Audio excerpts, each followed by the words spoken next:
the stretcher bearer in the First World War. William Coltman from Burton upon Trent remains to this day the most decorated non-commissioned officer in the British Army. Well, he came back from war a reluctant hero and was more interested in returning to his job as a gardener in his local park, which is where we can now join our correspondent, Peter BEARNE. And I guess a bit strange to think, Pete, but he could have been exactly where you're standing now, doing a bit of spade work back in the day. Absolutely, Matt. I mean, I think after experiencing the hellish landscape of the scarred battlefields, the mud-filled trenches, for William Coltman, it must have been a real sense of peace to come here and do a bit of work in Statement Hill Gardens. Certainly, I imagine that people coming here and seeing this small man bent over his spade would have found it hard to believe that this could possibly be one of the most distinguished soldiers ever to serve in the British Army. But now, his achievements 100 years ago to the day are commemorated here in stone.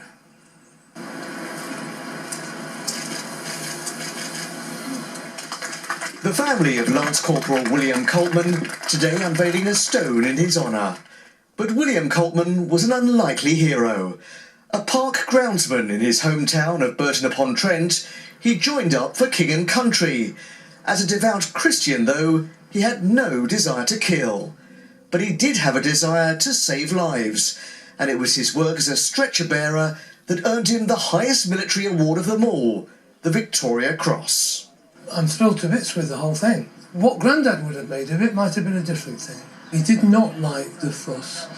He was a gardener. He did his job. He came back, carried on gardening, and put the medals in the drawer. It was 100 years ago today that Lance Corporal Coltman wrote his name in the history books.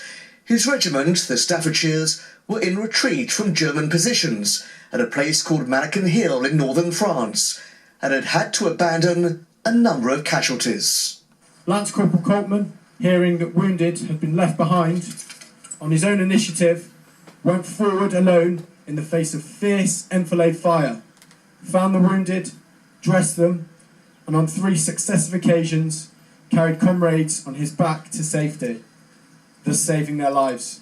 He was bringing in wounded, and bringing in wounded Germans too from no man's land and giving these men succour. I can imagine him, because he was a small chap hauling these people onto his back and bringing them in under fire. How aware were you of these heroic acts he performed as a stretcher bearer? Nothing until I got older. We never ever spoke about it. I had to learn from reading and people interview him in and things like that, because he was just my granddad. Just a granddad and just a gardener who loved his job in the park. A park where he'll now be remembered for generations to come. So there you go, Matt. Yes, William Coltman, the reluctant hero. And I learned a lovely story about him today, that apparently he got out somewhere and was on his way back to Burton by train, and he got wind of the fact that they were planning a surprise party for him on his arrival.